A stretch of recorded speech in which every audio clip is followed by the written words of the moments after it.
My name is Eric Hines and I'm an assistant principal at Henry M. Jackson High School within the Everett Public School District. This year's capital levy can include funding that will help transform and update our information and communication technologies pathway at Jackson High School within the realm of our career and technical education program for the Everett Public School District. Every year, we are faced with challenges on making sure that we have the best and most updated technology that can help prepare our students for life after high school in careers within the communication and information technology pathway. This can include anything from computer programming, cybersecurity, computer science, as well as computer graphic animation, robotics, and engineering.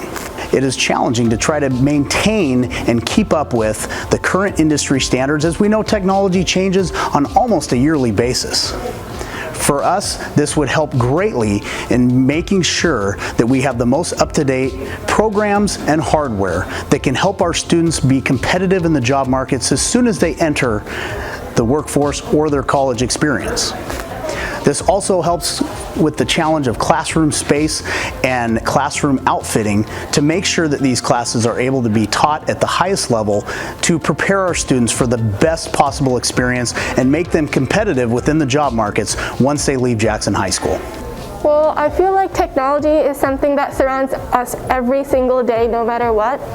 And so computer science, it's not just about coding and writing Python or Java. It's about actually understanding that technology around us in a deeper level so that we can make it more advanced. And so I think it's something that everyone would benefit from no matter where they decide to go in life.